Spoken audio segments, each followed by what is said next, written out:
कोडरमा लोकसभा से भाजपा की प्रत्याशी अन्नपूर्णा देवी 2 मई को अपना नामांकन पत्र दाखिल करेगी। अन्नपूर्णा देवी के नामांकन पत्र दाखिल करने के दौरान उत्तर प्रदेश के डिप्टी सीएम केशव प्रसाद मौर्य भी शामिल होंगे।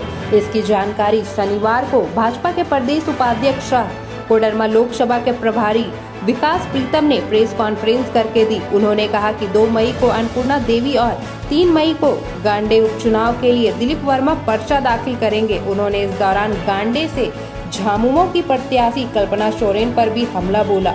उन्होंने कहा कि एक आदिवासी मुख्यमंत्री को हटाने के लिए पूर्व मुख्यमंत्री हेमंत सोरेन की पत्नी को गांडे विधानसभा उपचुनाव लड़वाया जा रहा है।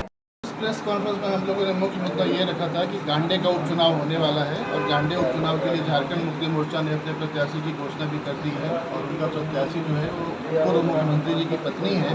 उन पूर्व मुख्यमंत्री जी की पत्नी को लेकर के गांडे उपचुनाव कराना और गांडे उपचुनाव में उनको विधायक से मुख्यमंत्री बनाने का प्रयास करना और एक आदिवासी बने बनाए मुख्यमंत्री को अपनी जगह से हटाने का प्रयास करना, इस विषय पर बात रखना चाहते थे। दूसरा, हमारा अन्नपूर्णा जी का नामांकन का 2 तारीख का डेट तय हो चुका है, जिसमें केशव प्रसाद मौर्य जी आने वाले हैं। वो एक भव्य शो होगा और हम उसमें एक बहुत बड़ी जीत के लिए अपना एक लक्ष्य तय करेंगे और 3 तारीख को गांडे विधानसभा के लिए नामांकन का तिथि तय होगा। उसमें साफ हो गया तक ईडी गठबंधन की ओर से बात सामने आ रहा है कि हमने पहले ही कह दिया कि भाजपा के लिए अभी हम हैं हुआ कि नहीं, ये ईडी गठबंधन कैसे नेता कह रहे हैं 2 चरण के चुनाव के बाद क्या करें कि भाजपा सिमटने वाली 2 राउंड के चुनाव के बाद उनका कुछ पता ही नहीं चल रहा है वो कहाँ जा रहे हैं।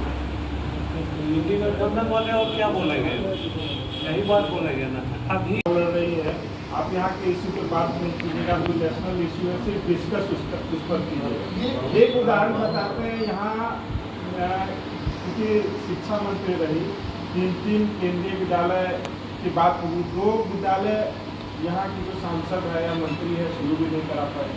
एक केंद्रीय विद्यालय खुला तो कई बार मुद्दा उठने के बाद एक छोटा रास्ता तक नहीं बनवाते, तो इस विभाग की मंत्री ने वहाँ कर लिया था। 150 फीट का पीसीसी केंद्रीय मंत्री बनाए। अरे आप सांसद भी तो हैं, आप सांसद भी तो हैं, केंद्रीय विद्यालय वो ग्रामीण विकास में आता है।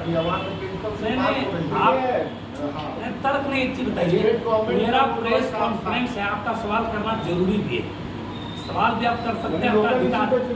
नहीं लोकल सुनिए, लोकल करोड़ की प्रीतम सिंह जी ये शुरू हो जाएगी। झारखंड मुक्ति मोर्चा ये चुनाव हारेगी और इसके पश्चात राज्य सरकार से भी उनकी विदाई करेगी। आज हर पार्टी में जो भी परिवारवाद से ग्रस्त है वो भ्रष्टाचार में भी सर से पैर तक जुटी हुई। परिवार परीक्षा दिलवाया जाता था और उस बस में बैठने की फीस होती थी 5 लाख रुपया 10 लाख रुपया, और जो 5 लाख रुपया 10 लाख रुपया दे करके उस बस में बैठता था उसकी नौकरी पक्की होती थी, क्योंकि उसको पहले से ही प्रश्न पत्र और उत्तर का पता होता था। हमारे झारखंड में भी इस सरकार के दौरान कितने बार पेपर लीक हो चुका है और यहाँ भी नौकरियाँ बेची जा रही हैं।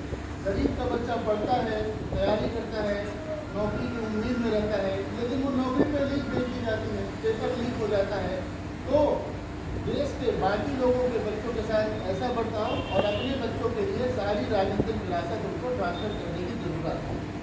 समझ जाती के लिए हमारे 75 कारण हैं जिस आधार पर हम शान से कह सकते हैं कि राष्ट्र हित में भारतीय जनता पार्टी को वोट दीजिए। मेरा बेटा मुख्यमंत्री बने, मेरी पत्नी मुख्यमंत्री बने, मेरे बाद मेरा भाई बने, विधायक बने, सांसद बने, लेकिन एक बाप अपनी बेटे को संपत्ति देना चाहेगा तो उसके विरासत टैक्स खाते हैं। ये एक दोगली नीति है। आप अपनी सारी राजनीतिक विरासत अपनी अगली पीढ़ी को आप देना चाहते हैं, लेकिन एक आम आदमी अपनी संपत्ति का विरासत अपने बेटे को या बेटी को नहीं दे सकता है। ये स्थिति बहुत ही खराब है। कितना